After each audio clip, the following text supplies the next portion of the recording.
We are live now. Okay, so we can start now. Yes, please. Okay, thank you, and good morning, afternoon, and evening to everyone, depending on your location. So I'm saying good morning because we have people from Canada and USA here with us in this live. Let me introduce myself. My name is Ongla from Cameroon, and I am a corporate and social marketing communication expert with over 10 years of experience working on the grounds in Cameroon. I specialize in strategic development projects coordination and resource mobilization from community development initiatives. So my work with organization and many others companies has given me a unique perspective on what works. And as someone deeply passionate about women's empowerment development, I will be your moderator for today's Zoom session. So warm welcome to you all who are joining us. We are excited to have you, and we deep look into an essential topic which is a foundation of community awareness mobilization. So before we begin, let me give you a brief overview of the Community Outreach Department, which play a pivotal role in promoting engagement, understanding, and active participation within communities. Our Community Outreach Department is committed to connecting with local, regional, and global communities to create positive, sustainable change by empowering individuals and organizations to create positive change from within. By developing collaboration and empowering individuals, the department works to build awareness, bridge gaps, and mobilize action on key social, environmental, and health-related issues. It's through strategic partnerships and grassroots effort that we aim to make a meaningful impact. That's precisely why we have chosen Foundation of Community Awareness Mobilization as our focus today, with the objective of providing you with the understanding of identify critical issues, develop effective messaging, and mobilize community members to take action on local concern. So we invite you to take a note, prepare your question, because this session will be more interactive. So let me now introduce our wonderful woman Ascension speaker of today, Rahel, Lema from Tanzania.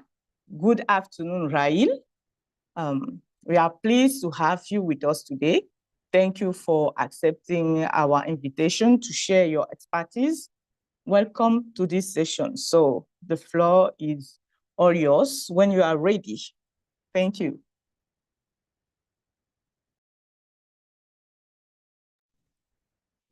Okay, thank you so much, ma'am. You're welcome. Okay, thank you so much, ma'am. I'll start by introducing myself. My name is Rahel Lema. I'm from Tanzania, and I'm a nurse by profession. And right now, I'm working on processing my license, which will be done by the end of this year. And yes, as I was introduced, I'll be the speaker for today's Zoom session. So you're warm welcome, everyone. So the topic of today, which we're talking about, the topic is Foundations of Community Awareness and Mobilization. And in this topic, there are key concepts. The key concepts in this topic are community mapping, needs assessment, community strategies, and building trust. And at the end of this presentation, everyone should learn how to identify critical issues, develop effective messaging, and also mobilize community members to take action on local concerns.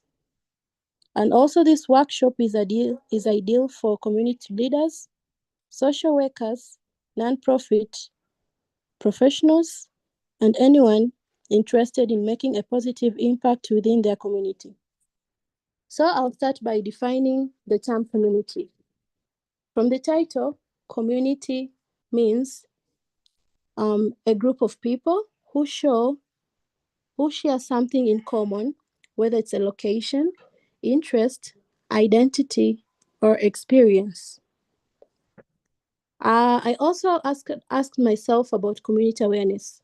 Community awareness is all about informing and engaging people within a specific community about important issues, events, or initiatives that affect them.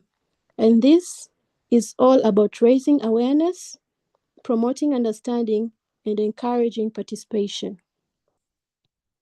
Another thing is community mobilization. Community mobilization is the process.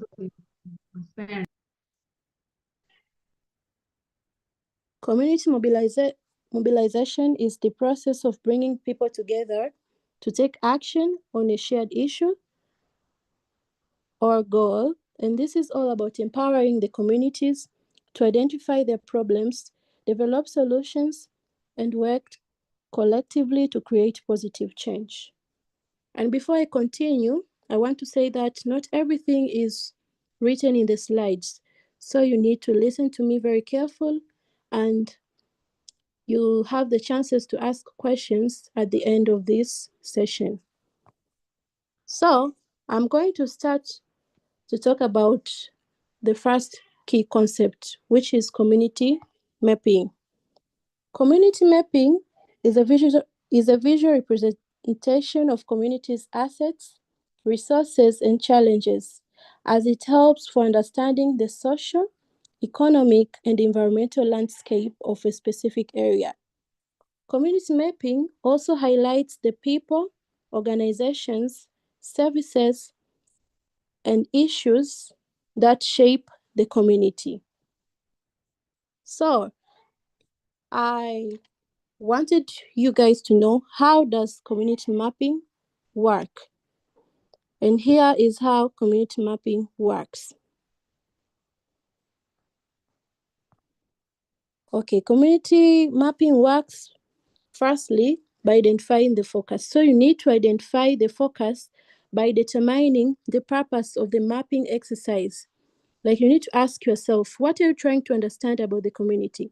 Is it about identifying the social needs, mapping available resources, or understanding the community strengths?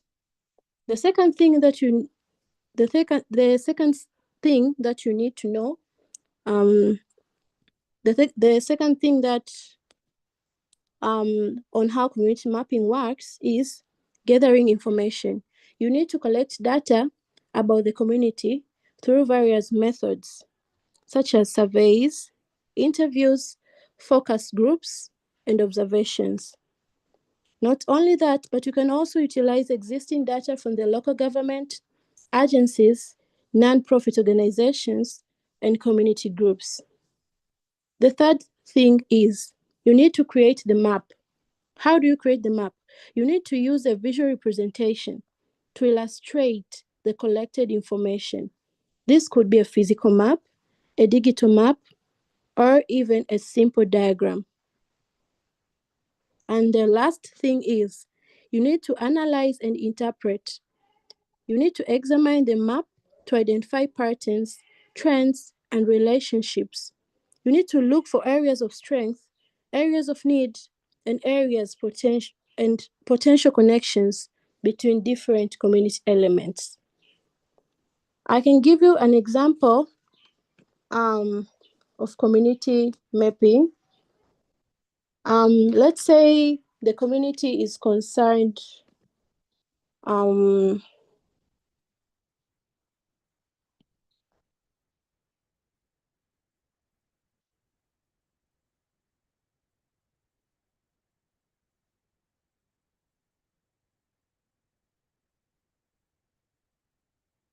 Okay.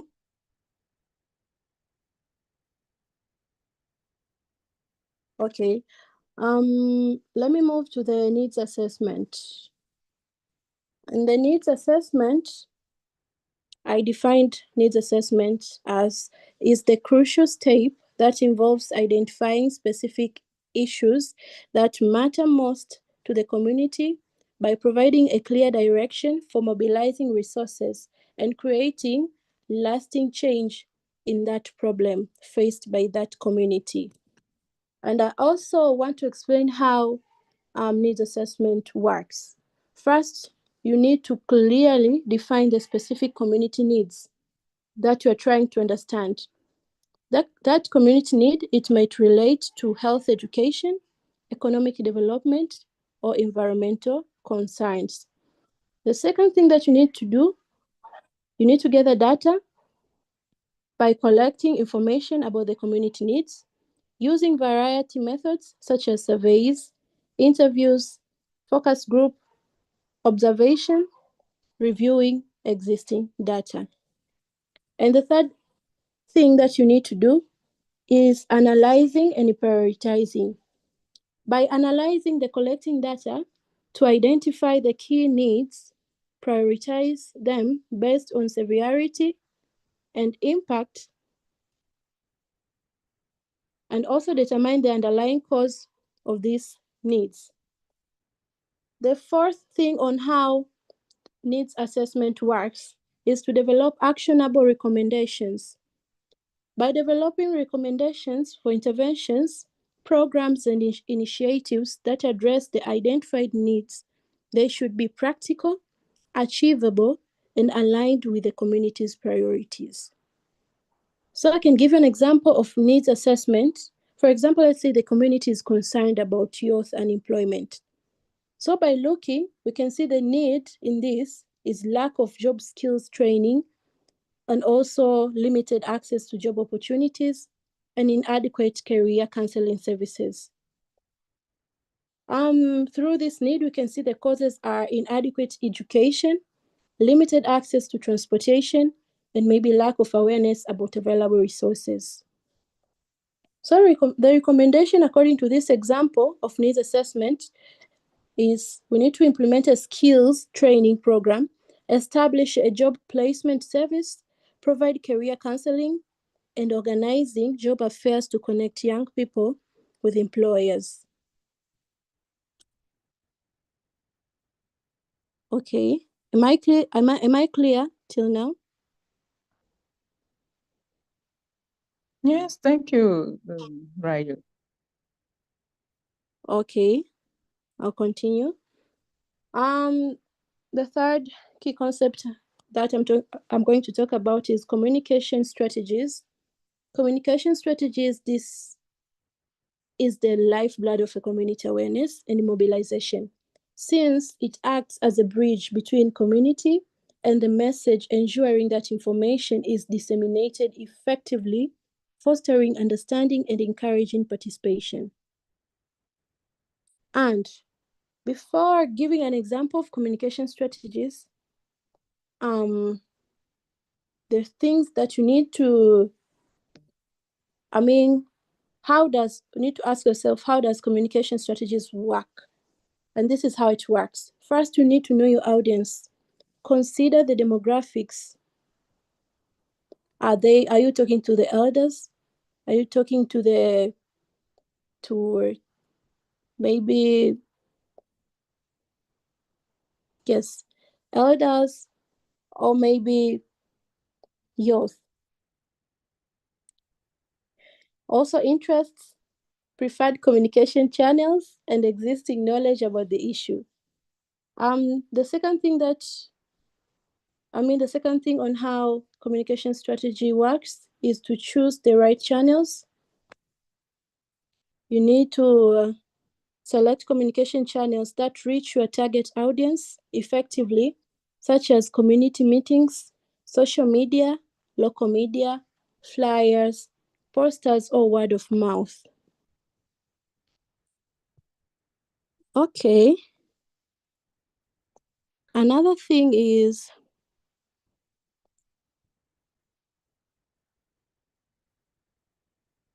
Another thing is you need to choose the right. No. The third thing is you need to develop a clear, conscious, and engaging messages that resonate with the community.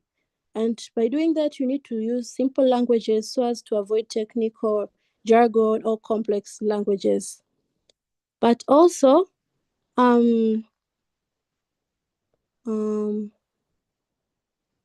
yes, I think that's it. And I can give an example of an example of communication strategy.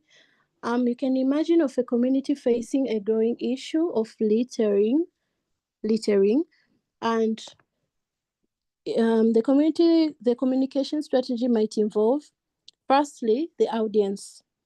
The audience, which involves the target, residents, businesses, and local schools.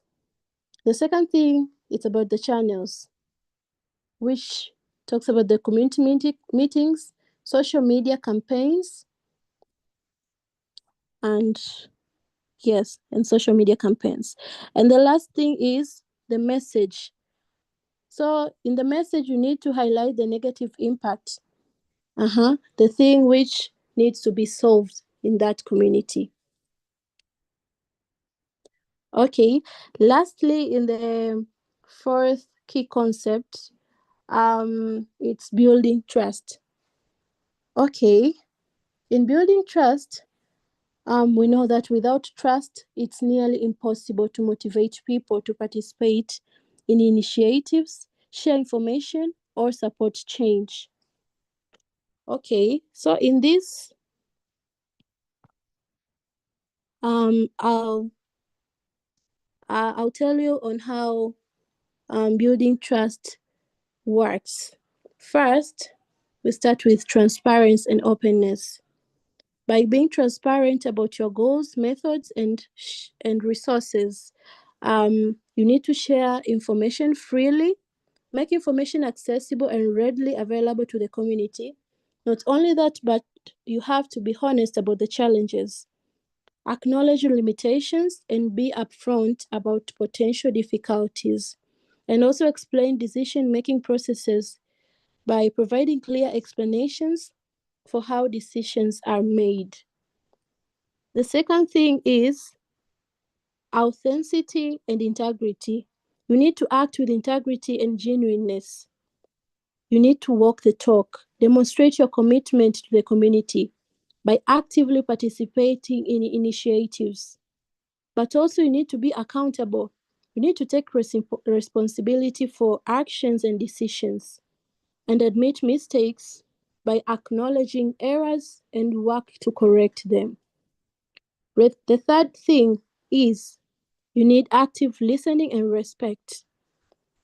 By listening attentively to the community members' concerns and perspectives, this might create safe spaces and foster an environment where people feel comfortable in sharing their thoughts and opinions.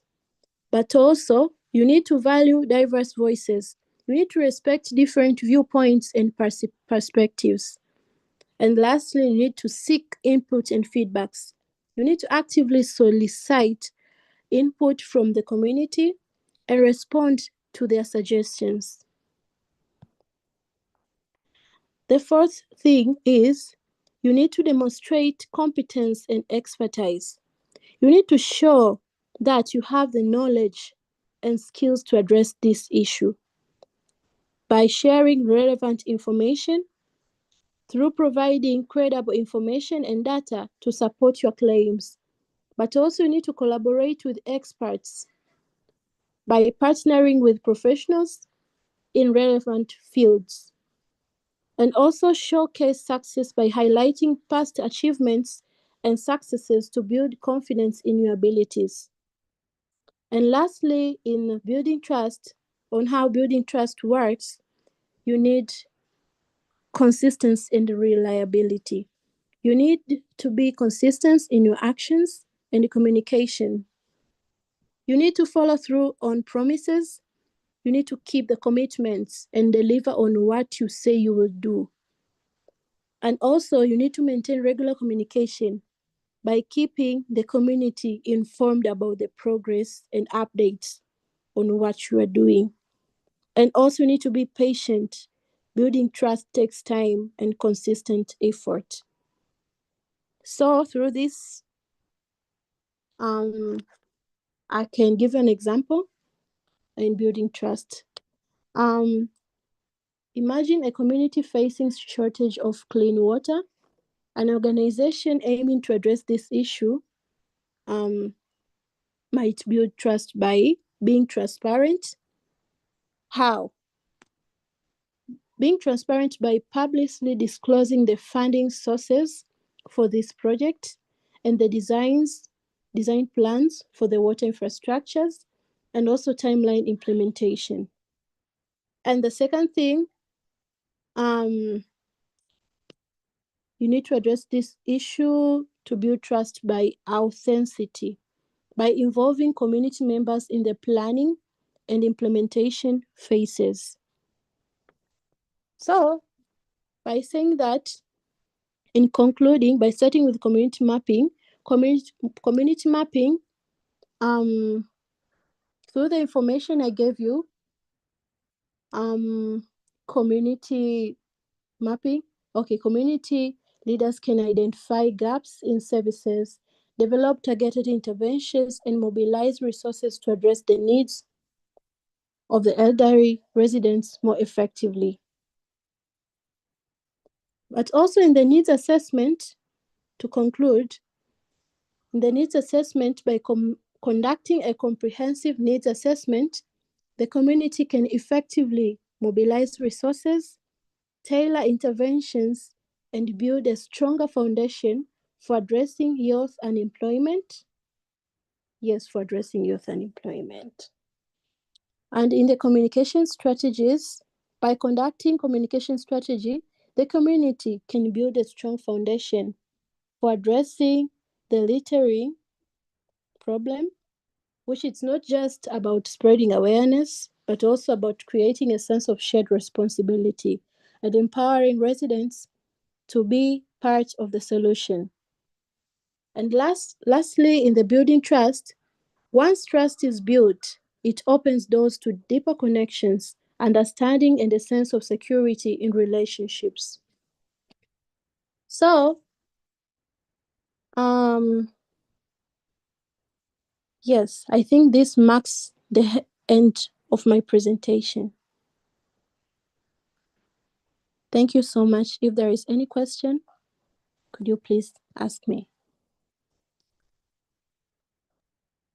Thank you very much, Rahel, for this great presentation.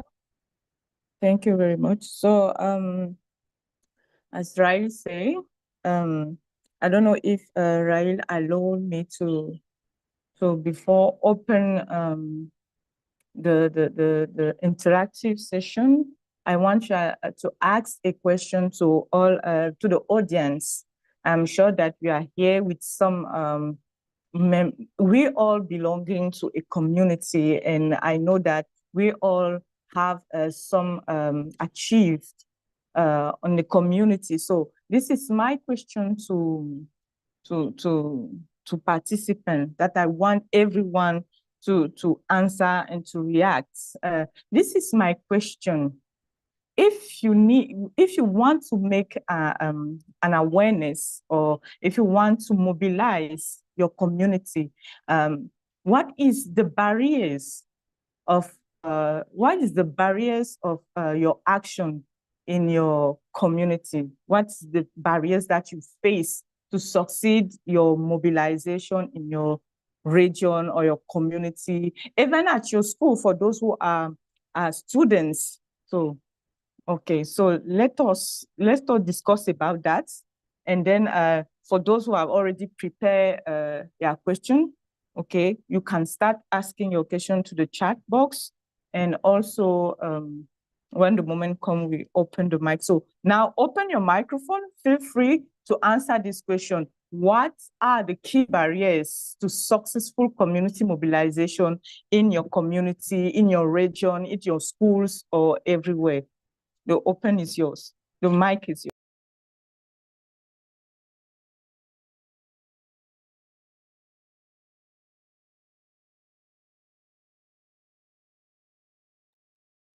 Okay. You said the question is, what are the key barriers to successful community mobilization in my region? So I'll talk about in Tanzania. In Tanzania, the key barriers to successful community mobilization in here, the first one is limited access to information and communication technology. Mostly it hinders the spread of information and engagement opportunities.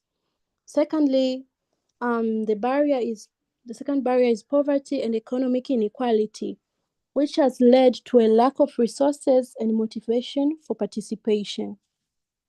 And thirdly, it's cultural and social barriers. Traditional practice and beliefs may sometimes conflict with modern approaches to community mobilization here in Tanzania. Thirdly, there is lack of trust in government institutions, in which this can make it difficult to build consensus and also support for community initiatives. And lastly, the key barrier in Tanzania is weak community leadership, as a lack of effective leaders can hamper the organization and implementation of mobilization efforts. Thank you. Thank you, Rahel. Thank you, Rahel. I think that this is a global challenge, because even here in Cameroon, this is the main challenge. So who else want to share his own experience on challenge for the successful community mobilization or awareness?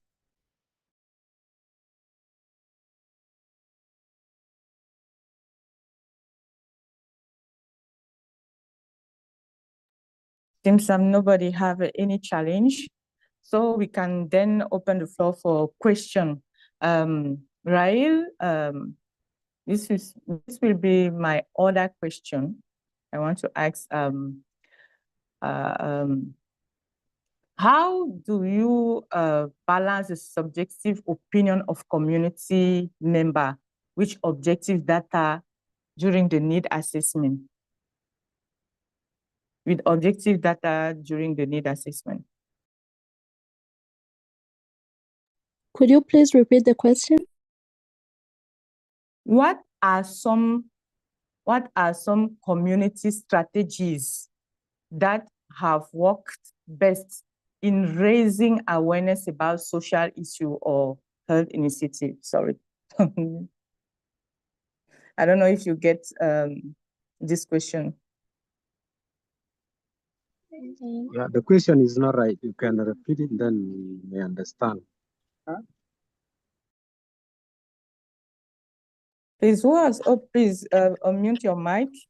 If you have something to say, raise your hand. Thank you.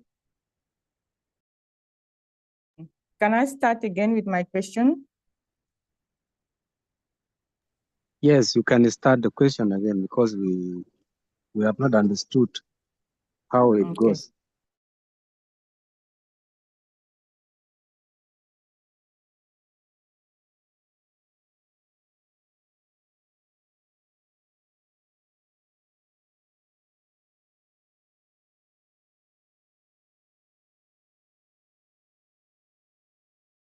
When you want to make when you want to make a community awareness, when you want to raising an awareness, what is the best strategies for you to address the community awareness, to be sure that you achieve your mission on the fields? What kind of strategies do you use? Okay, ma'am, I've got your question. The community strategies that have proven effective in raising awareness about social issues, maybe, and health initiatives. The first one is community-based events. By organizing events like health fairs, workshops, and festivals that directly engage the community, this is the best strategy in raising awareness. The second one is peer-to-peer education. By training the community members to become peer educators, by spreading awareness and providing support within their social networks. Thirdly, through social media campaigns, by utilizing social media platforms to share information, promote events, and engage in online discussion, reaching a wider audience. And lastly, by using storytelling and testimonies, through sharing personal stories and testimonials for individuals affected by the issue, making the information relatable and impactful. Have I answered the question? Yes, thank you. And I hope that the audience also get it. So we are waiting for your question. Rahel is available to answer to all your questions.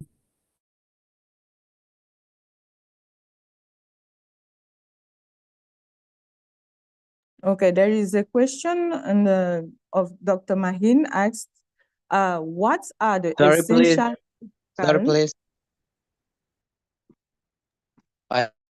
Yes. Hello, please. Okay. Hello? Hello, can you hear me? Yes. Ms. Rahel, I have a question about that. What role does social media play in raising community awareness? Can you please answer me this question? Because I'm so confused about this.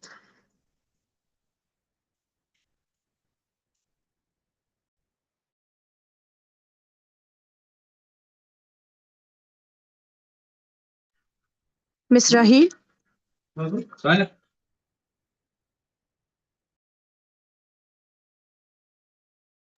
Ms. Rahel, are you with us, please?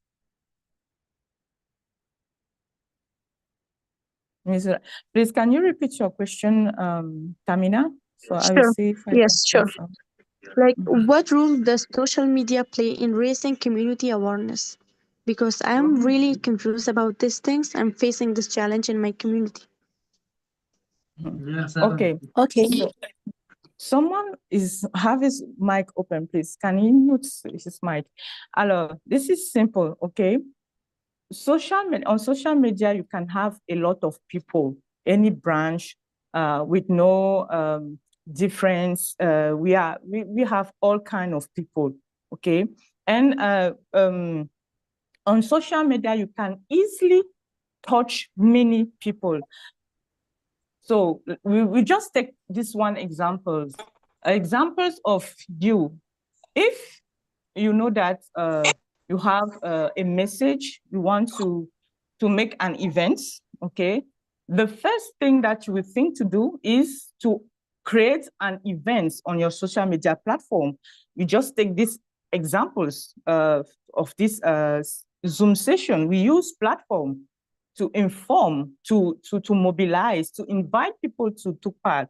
And I think we have mobilized a lot of people that we have today on this Zoom session. It's the same, like when you want to organize something in the community, you just share your message, you just work on your content, and you have to be sure that you have the good targets, because you have to find a specific target on your social media to share your message for this community awareness or mobilization. We just simply have this fact of life matters that we had in USA.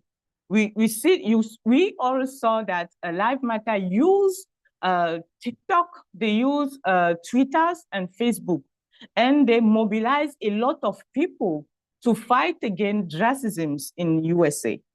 So the message goes through. The only challenge that we have by using community mobilization on social media is that when you use social media, okay, depending on your target, you can't use social media for people who are in the bush.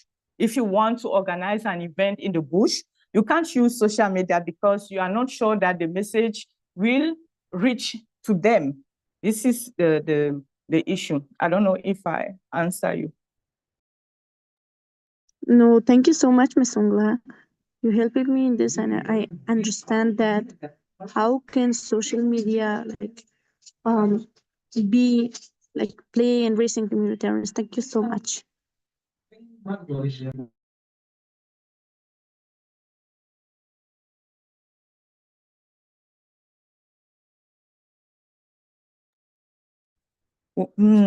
Dr. Maheen, I have a question. I don't know if Rahel is still there. It seems that she's out. How, Dr. No, Maheen, I'm here, ma'am. Okay, so Dr. Maheen asked, how do you navigate situations where there is resistance or apathy within the community? This is her first question.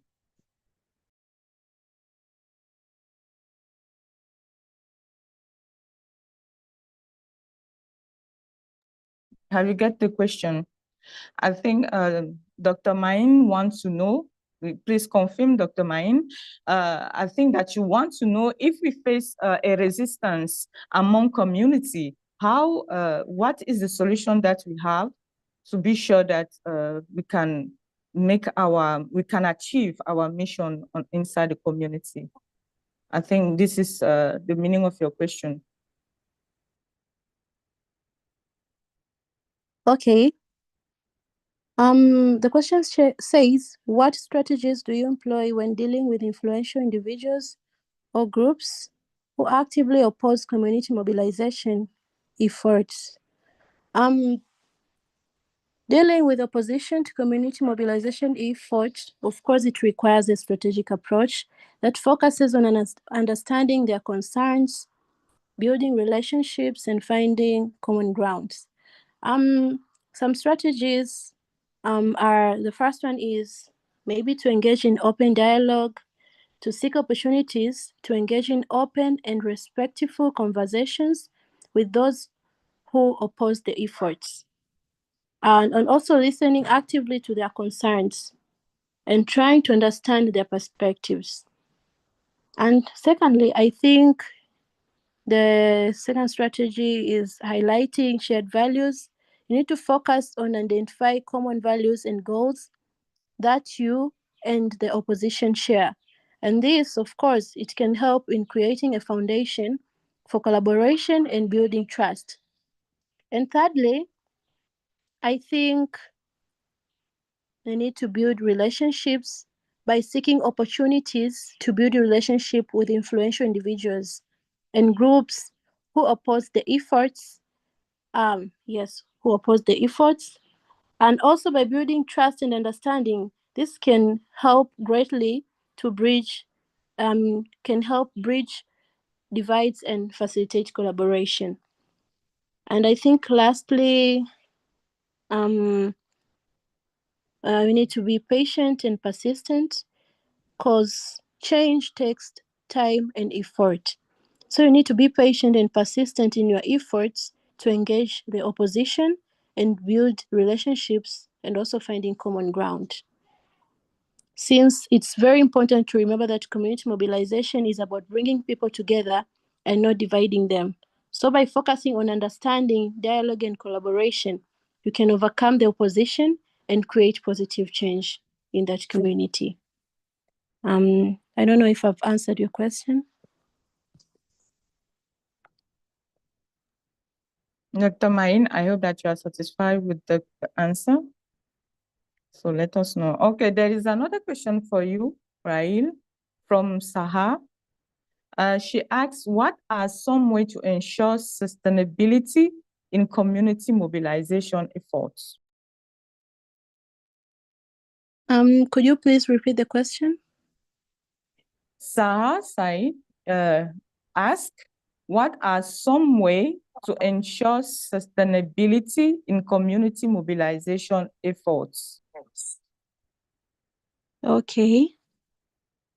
What are some ways to ensure sustainability in community mobilization efforts? Okay, sustainability and community mobilization efforts. First, it means ensuring that the initiatives have lasting impact and continue to benefit the community over time. And some ways to ensure sustainability in community mobilization efforts. The first one, I think, it's by building community ownership, since you need to ensure that the initiatives are driven by the community itself and not just by external organizations. And this can be achieved by involving community members in all stages of the process, from the planning and implementation to monitoring and evaluation. And I think secondly, you need to create sustainable structures by establishing structures and mechanisms that will support the initiatives over the long term. And I think this could include the community-based organizations, volunteer groups, or maybe local government programs. And also, you need to monitor and evaluate the progress by regularly assessing the impact of initiatives and make adjustments as needed. And this will help ensuring that they are meeting the needs of the community and remain relevant over time. Yes. So by focusing on these strategies, I think community mobilization efforts can create lasting change and improve the lives of people in the community. Have I answered the question?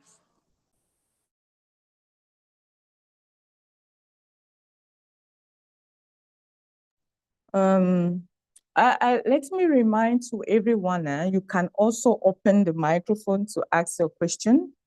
Okay, directly just raise your hand, and so it can be more friendly to discuss with Rahel. This is another question for you, Rahel, from Mansoul Daniela. How do we engage conversation with the community? For example, in Quarter, where I noticed girls give birth a lot without jobs and boys drink a lot based on my observations, I wish to act on that. When we want to initiate a program or project, what roles do power structures and dynamic plays? Who should I get to meet first to ensure authorization for community mobilization? I don't know if the question is clear for you, Rahel, or do I repeat? I think the question is clear. The question is clear. I'll try to answer it. Okay, for the way I've understood it. The questions say, how do we engage conversation with the community? For example, in my quarter where I noticed girls give birth a lot without jobs and boys drink a lot based on my observation. I wish to act on that. When we want to initiate a program or project, what roles do power structures and dynamics play? Who should I get to meet first to ensure authorization for the community mobilization? First of all, I think it's great that you're noticing issues in your community and want to take action. And I think it's important to approach this with sensitivity and respect, understanding that your observation are just a starting point. I think here is how you can engage the community in a constructive way. I think firstly, by start with listening and building trust. You need to talk to people you know in the community, but avoid making assumptions or judgment, and also listen to their stories and experiences. But also you need to organize small informal focus groups with diverse participants. You need to ask them open-ended questions about their challenges, or hopes and aspirations. And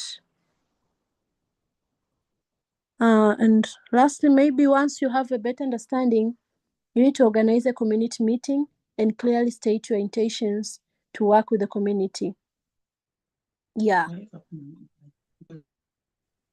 And I think you also need to recognize the existing power structures in your community. Likely has existing leaders, whether the formal or informal. You need to understand who holds influence and how the decisions are made. You need to reach out to respected individuals or groups because they can help you navigate the community dynamics and gain support. And lastly, I think maybe you need to get authorization from the local government. You need to contact your local government representatives or community development officers, since they can provide guidance and may have existing programs or resources. And also, you need to meet the community leaders. You need to meet with the recognized leaders in your community. They can help you understand the community's priorities and connect you with the right people. And yes, I think lastly, you need the key considerations. Avoid coming in with predetermined solutions. You need to listen to the community needs and work together to develop solutions that are locally relevant. And be patient and persistent. Since community mobilization takes time and effort, you need to be patient and persistent in your efforts to build trust and create the change. Yeah, have I answered your question?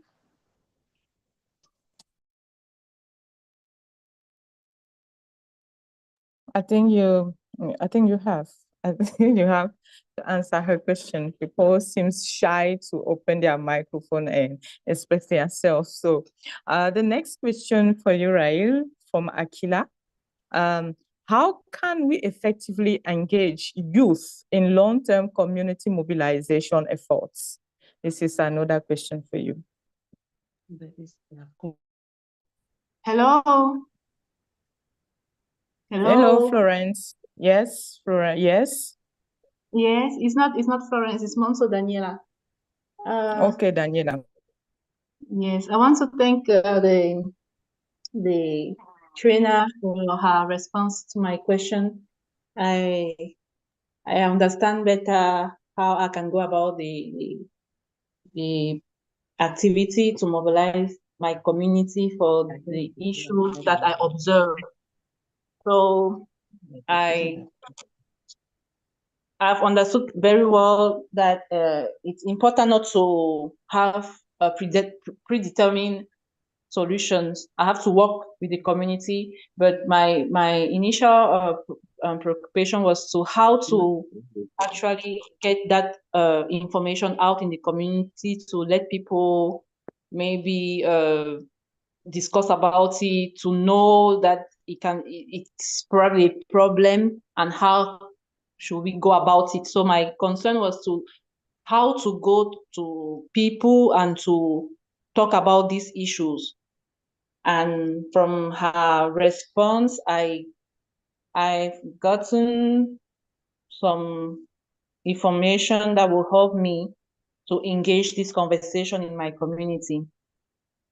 Now I think that the issue of power structures and dynamics may vary according to countries, but in my country, in councils, in our local councils where we live, sometimes we have, well, sometimes it's not easy. It is not easy actually to get access or to have that information at the level of the council. Sometimes it's very difficult because officials are not available. Sometimes some decisions or some resources are not even available. So when even going to the council, you don't even know, they don't provide you the exact information. Sometimes the people working don't have the information to where to guide you to have the proper or adequate information. So it's very difficult.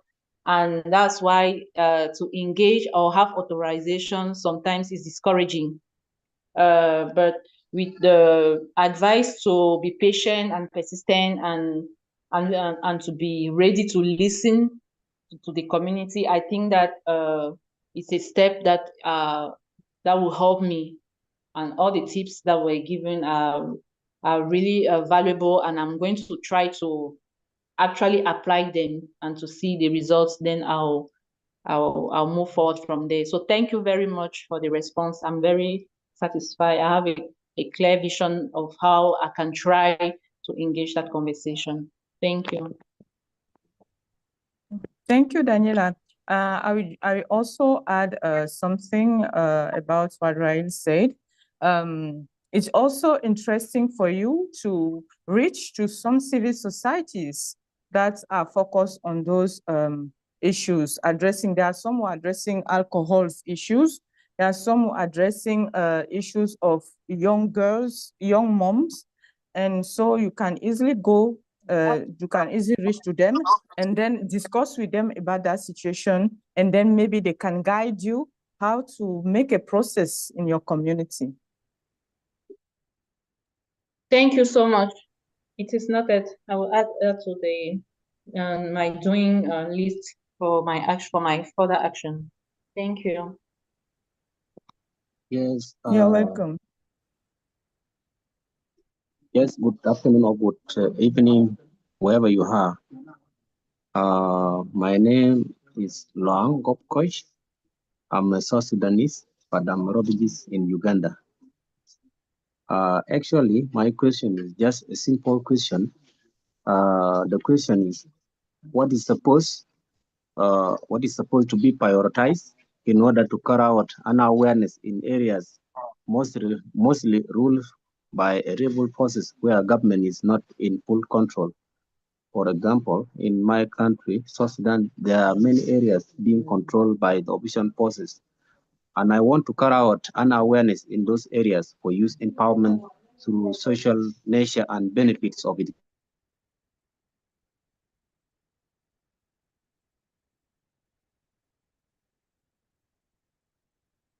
Okay, Rai, I think you have heard the question. Yes, ma'am.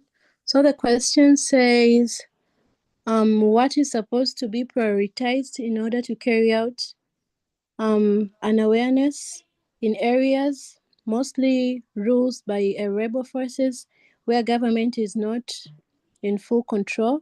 For example, in my country, South Sudan, there are many areas being controlled by the opposition forces, and I want to carry out an awareness in those areas for youth empowerment through the social nature and benefits of education. Okay.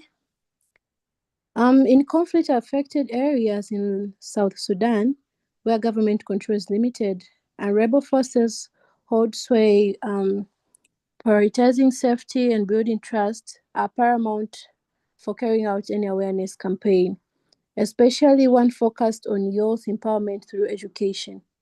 Okay, I think the priorities, the first one is supposed to be safety and security. In safety and security, you need to prioritize establishing, you need first to gain access in prioritizing establishing communication with local leaders, both within the community and within the rebel forces.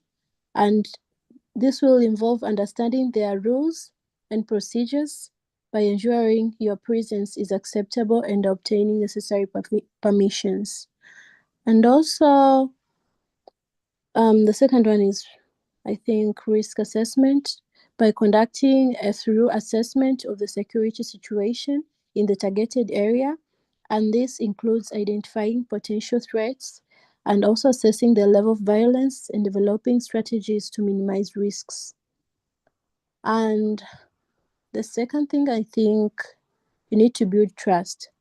You need to start engaging with the community, understanding their needs, and building trust, since this can involve informal conversations, focus groups, and maybe participatory workshops. And I think you need to use local language and respect local custom and traditions, since this is going to demonstrate respect and facilitates effective communication. And also you need to be transparent about your goals and activities and ensure accountability for your actions, since this will build trust and demonstrate your commitment to the community.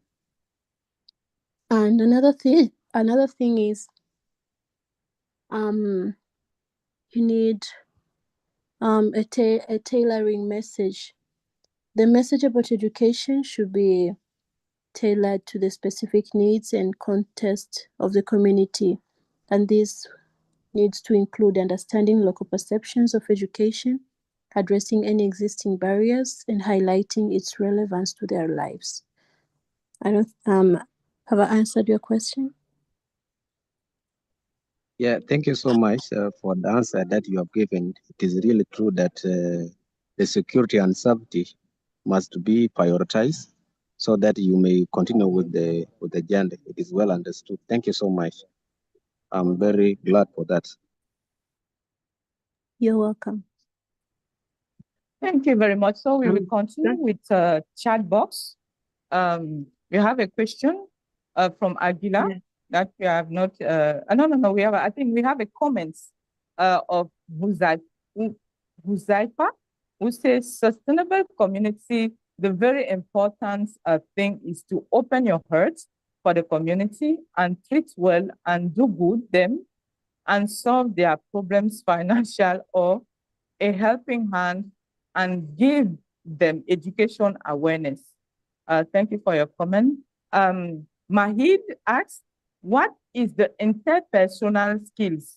What is the interpersonal skills?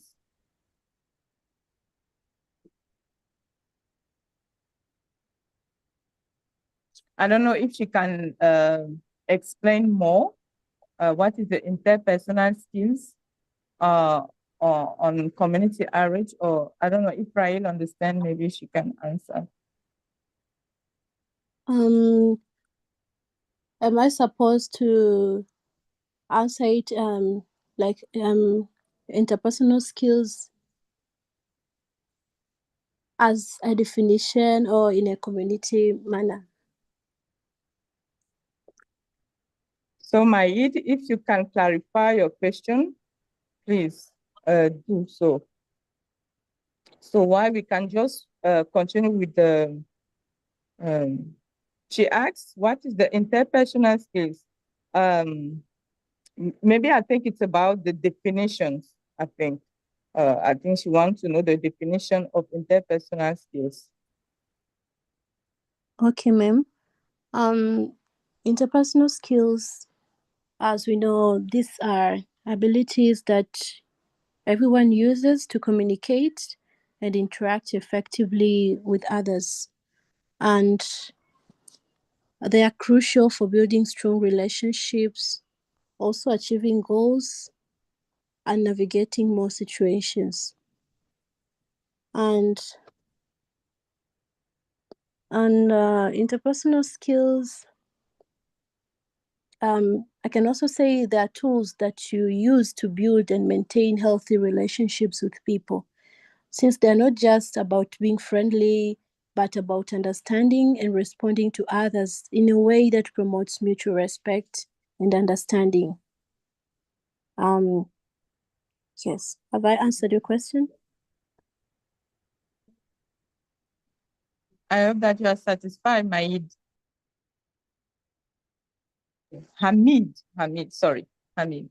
Rahel, I think there is also a question from Nematula. I think I'll just read it, but the Dr. Maheen has already give some answers.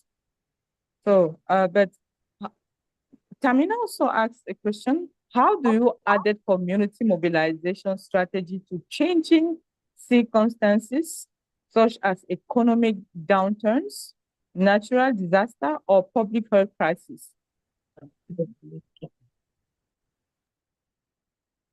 Could you please repeat the question? How do you adapt community mobilization strategies to changing circumstances such as economic downturns, natural disaster, or public health crisis? Maybe it's the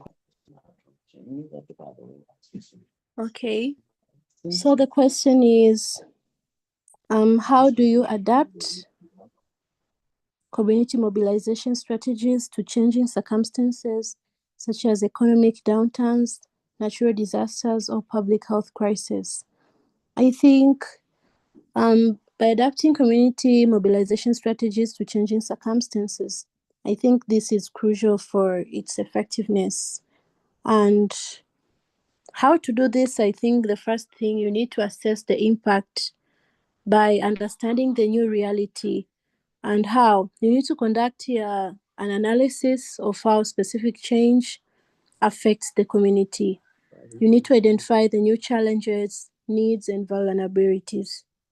And also you need to gather data on the community's current situation, since that might involve surveys, focus group interviews, and even reviewing existing data.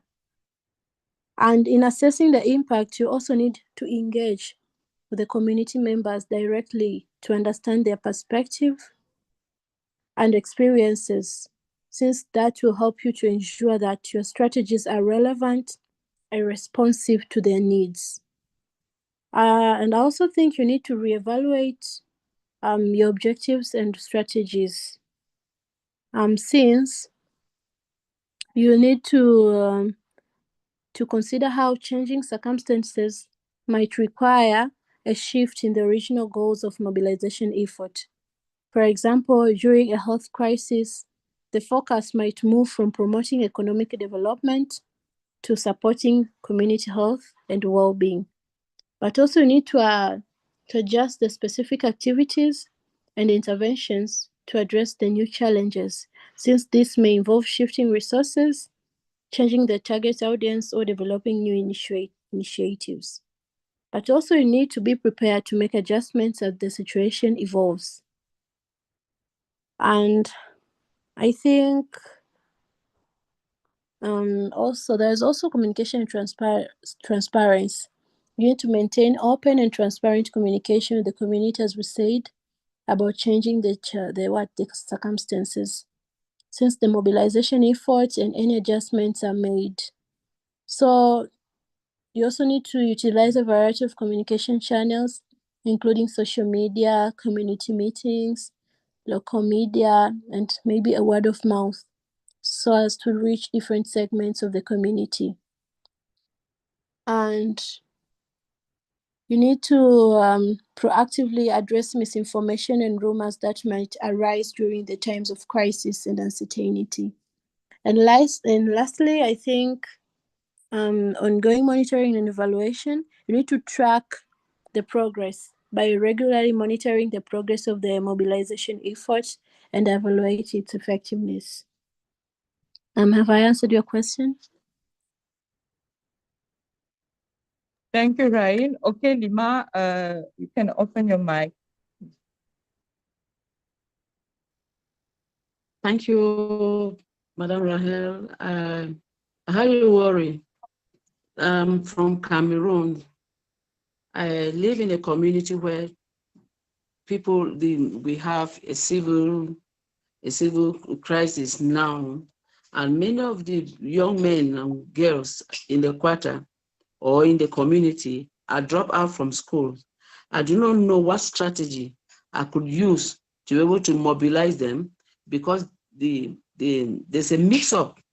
Sometimes when you get to talk to them, the military gets in and you don't know how to go about it. So I'm asking, is there a strategy put in place by WACO, or is there any security measures put in place by WACO so that we can get to these people without any problem? That's my question.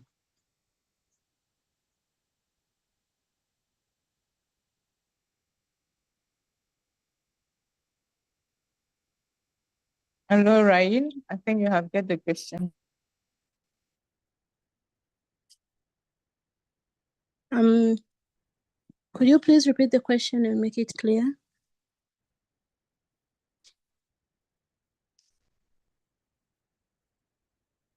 Lema? Okay, as the question from Lema, she asked, she living actually in the community where there is a civil war, and that civil war is an issue for young people to go to schools. And then she wants to know if there is any strategies that it's easy to put in place to address the issue to facilitate back to school for them. I don't know if I get it. I think she has some internet issues.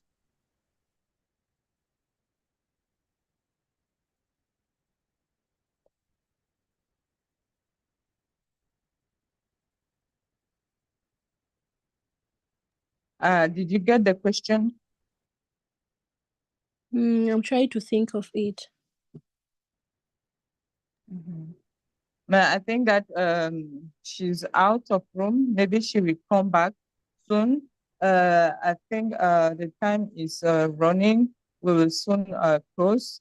We can take like 2 questions again, and then we will just give the last word of the Zoom session. So if you have a question, is there any other question? There is one question there I forgot, sorry. Is Akila question who asks, since how can we effectively engage youth in long-term community mobilization efforts? How can we effectively engage youth in a long-term community mobilization efforts?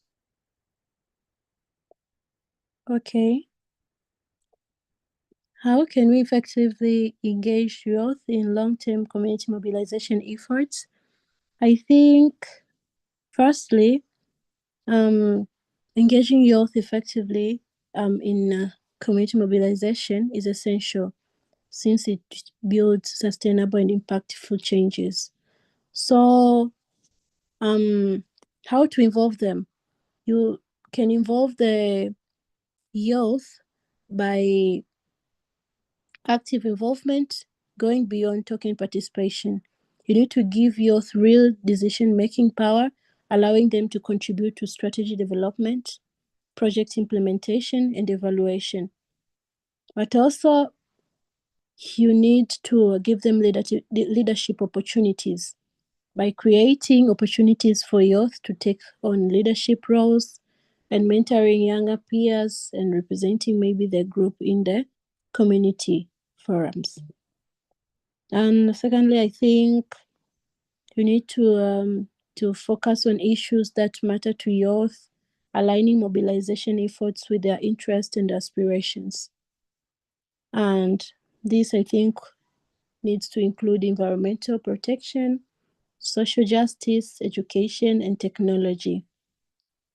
And also, you need to empower youth to identify and develop solutions to local challenges, since this will foster a sense of urgency and ownership. And thirdly, I think you need skills development and empowerment, since by providing youth with skills and knowledge, they need to participate effectively, including leadership, communication, project management, and advocacy. And you also need to ensure that the youth have access to resources they need to succeed, including technology, funding, and logistic support. And lastly, I think you need long-term engagement and sustainability by building relationships that may foster strong relationships between youth and the community leaders and organizations, since this may help to build trust and commitment. But also need to develop pathways for youth to continue their involvement beyond initial projects by connecting them with the future opportunities for leadership and impact. Have I answered your question? Hello everyone. Yes, thanks a lot. Your means that we can by connecting with the future, with trust, and also with something else. What was your mean that I couldn't catch even the first speech that you said?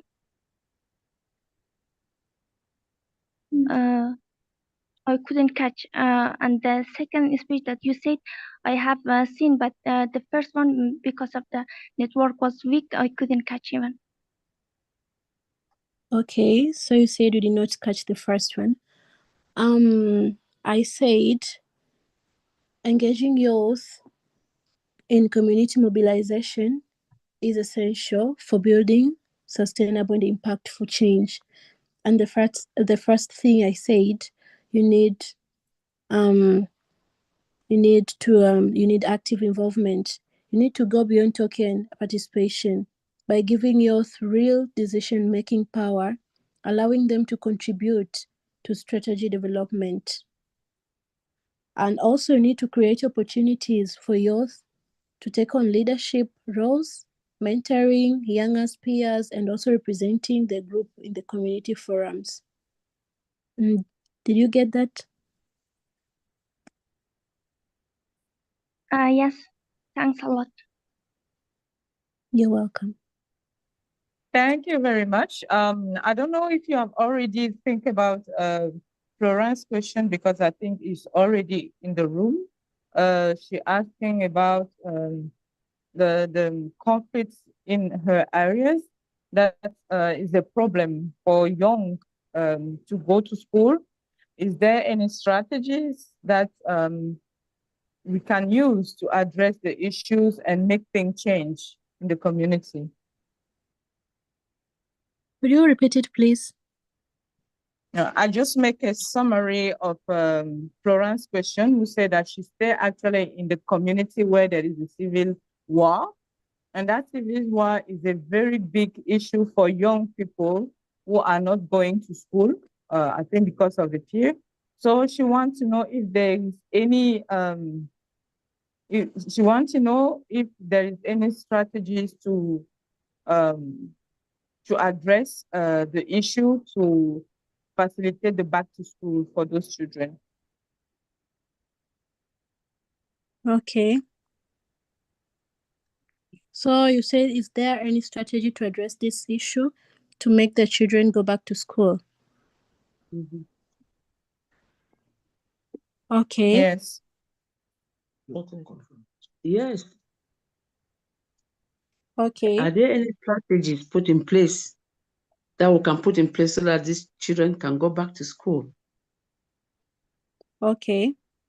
I think there may be some strategies, and maybe I think maybe by creating supportive learning environments, by offering flexible learning options like community-based education, and maybe distance learning, and also training teachers to maybe recognize and address the unique needs of children affected by the conflict, and employing trauma-informed teaching methods. And maybe by working towards peaceful resolution of the conflicts, addressing the underlying causes of violence and instability, and maybe by promoting social justice and equality to address inequalities that contribute to the conflict. I don't know if I've answered your question. Okay. I think Yes. that, Florence, this is, sorry, my apology. Maybe I know that the topic is very interesting. What I propose is the continuity of the conversation out of the session, because I just want first to thank you everyone for your valuable contribution. This has been a very insightful discussion, and I think we have identified everything that we should to address and understand what Ms. Rahel said. So before we close, and I want to quickly remind everyone to share to the WhatsApp group his name and country. WomenAscension also have a visual open house. Those who have not yet joined, please do it and share to your relatives. We'll be sharing the slide of today with all participants in the WhatsApp group.